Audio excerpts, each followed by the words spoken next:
in lifetime deregulation and reduction in the size of government. America is also going bankrupt extremely quickly. We're adding $1 trillion to our debt, which our kids and grandkids are going to have to pay somehow every month. So we have to reduce the spending. Even the Bank of England and the Bundesbank have come out and said that's nonsense. You're thinking correctly about the universe and wrongly about the economy, and bang, the economy collapses. So that's the sort of vision that Elon Musk and so many other people have in their minds. Now, what would happen, Elon, if you used the model of epicycles to try to get your rockets to Mars? Things might go wrong. So let's actually fix up the structure here. This is a sustainable system, and this is why it's so important to get the foundations right. Get the accounting right, and the crisis you expect to happen is not going to happen. The influential contrarian economist Steve Keen. Brilliant economist that criticizes much of modern economics. The research fellow at the Institute for Strategy, Resilience and Security at University College in London. He is someone that each and every one of us has to listen to, whether we agree or disagree. Here's Steve Keen. Have a listen to Elon talking about government waste and the need to reduce government spending, otherwise the government's going to go bankrupt. If Trump wins, and I suspect there are people with mixed feelings about whether that should happen, but we do have an opportunity to do a once-in-a-lifetime deregulation and reduction in the size of government. Because the other thing, besides the regulations, America is also going bankrupt extremely quickly. And everyone seems to be whistling past the graveyard on this one. Everyone's stuffing their pockets to the silverware before this Titanic sinks. Interest payments on the national debt just exceeded the Defense Department budget. They're over $1 trillion a year, just in interest, and rising.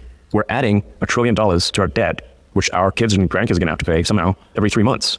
And then soon it's going to be every 2 months, and then every month. And then the only thing we'll be able to pay is interest. It's just like a person at scale that has racked up too much credit card debt. This does not have a good ending.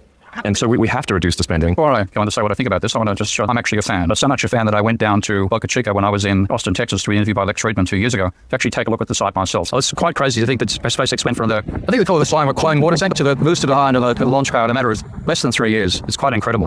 It normally takes us 15 years to go from a design to a prototype, taking just the same without the excuse of government slowing them down. Impressive progress that SpaceX has made, and also the innovation he's driven, and the fact that he's done it with his own money, relatively speaking. Yes, he's got some government funding, but he's been successful with the government funding, whereas so far his rivals haven't managed to get a rocket to land on its arse yet without blowing up, whereas he's done it over 200 times. So obviously I'm not a Musk hater, but I want to raise something with Elon Musk here. I'm going to take a look at just where he gets the idea, which most people agree with, that the government's going to go bankrupt. And largely it comes out of the economic textbooks, and I presume he read through something like this when he did his economics degree. And this is Mankir explaining why the government will reduces the level of spending by the private sector when it borrows to finance a deficit. So here you've got a supply and demand drawing, the usual sort of thing in economic textbooks, vertical supply curve of savings. This is demand for firms, and if the government dives in there, then it takes part of this money away from what firms can get access to, increases the interest rate, reduces investment by firms, and ultimately you have a disaster. And that's what he shows to some extent on the next page in his textbook, where he shows there's a fall in savings, an increase in the interest rate, government purchase, crowd out investment, and ultimately you'll get to the outcome that Elon describes in that conversation. Now, that's just a drawing, obviously. If